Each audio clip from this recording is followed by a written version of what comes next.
Good day, everyone. Today I'll be talking about one of the most important skills in radio broadcasting, and that is preparing your questions.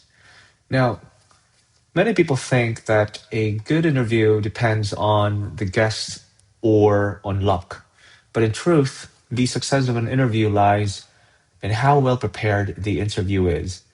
Now, according to Lostria, Tabing, and Osalia, our book, 2001, preparation begins long before the recorder starts running. It begins with careful thought, planning, and structure. Now, when preparing your questions, the first step is to think deeply about your topic and your goals. You can ask yourself, what do I want my audience to learn or feel after this interview?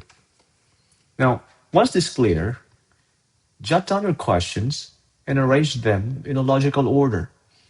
This simple act of writing helps organize your thoughts. Even if you never refer to your notes during the interview, writing them down sharpens your focus.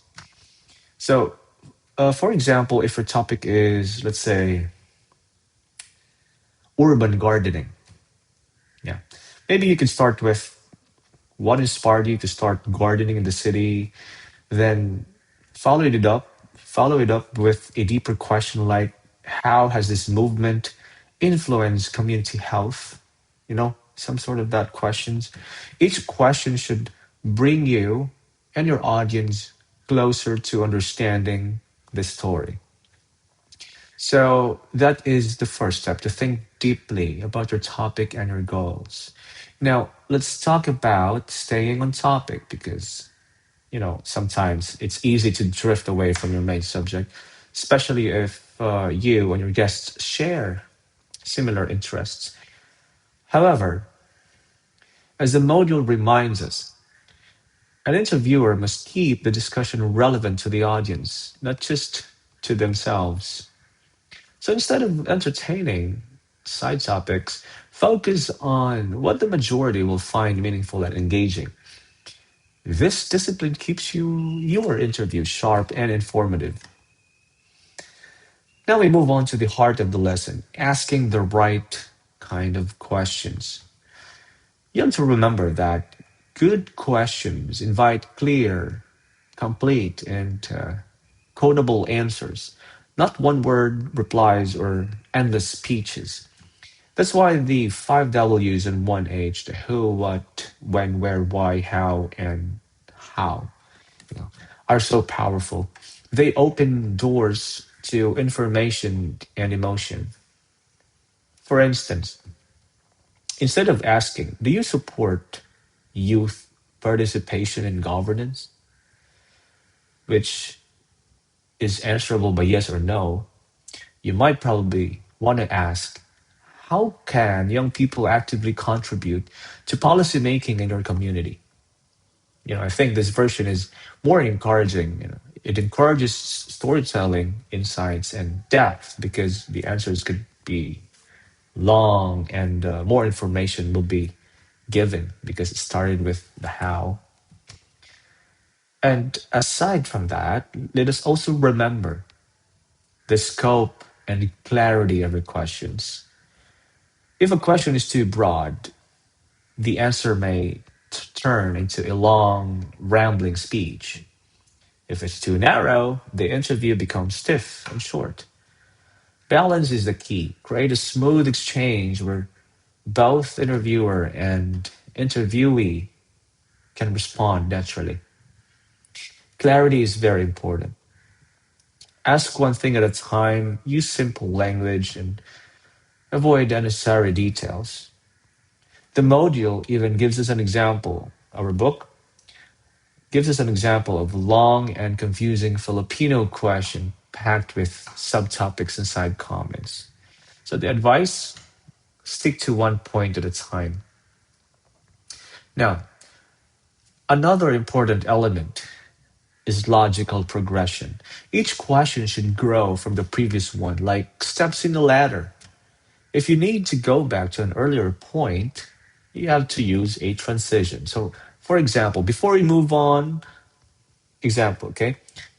Before we move on, let's return to your earlier point about something.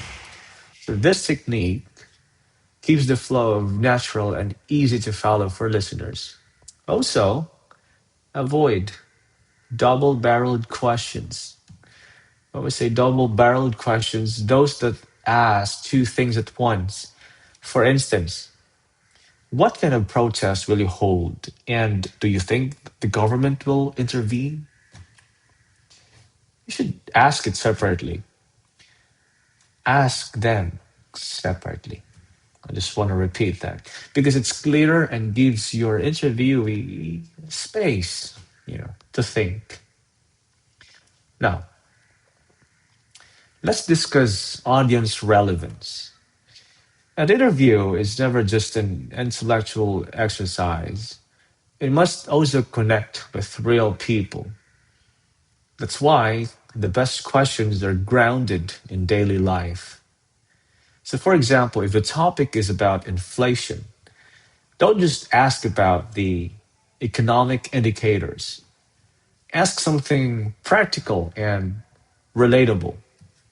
So, for example, how much is a kilo of rice now compared to last year?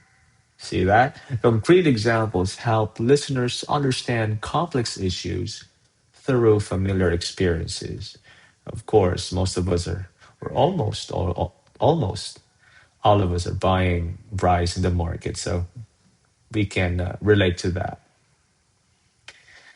Now, another major pitfall to avoid is leading questions, which means questions that suggest or influence an answer. For instance, asking, why did you enter politics even though it's so difficult and stressful? See that question? It already implies judgment, right? You yourself asked and you yourself said that it's difficult and stressful. So you're already implying a judgment over there. Why not say, or why not ask, what motivated you to enter politics? See that natural questions allow how authentic and honest responses will be for that specific question. Next, preparation also includes fact checking. Never go into an interview uninformed. You have to check your details. You have to confirm names and review recent events related to your topic. If you don't, you risk sounding unprepared or worse, disrespectful. For example, in a book, in our book, an interviewer accused a company of firing half of its workers, only to find out later that only five employees had ended their contracts. This mistake could have been avoided with proper research. Remember, facts build credibility. Now, before every formal interview, try to have a what we call pre-chat. Pre-chat. This helps clarify sensitive issues and establish comfort between you and your guests, like building rapport. It also gives you a chance to correct misunderstandings or update your information before recording. This small step often leads to a smoother and more genuine conversation on air, as if you're already close enough, to ask those questions, especially if those are very sensitive.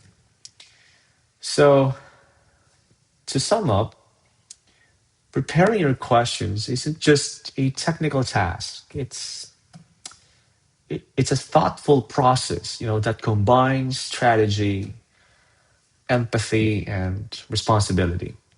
So every good question should serve three purposes, and these are to inform, to engage, and to correct. As Lustria Tabing and Osalia 2001 emphasize, good questions bring out good answers, and great preparation brings out great stories. So the next time you sit down for an interview, remember preparation is not optional, is the key to the powerful communication. Thank you very much. And that is all for my discussion for some of the tips and tricks for the interview preparation. Have a good day.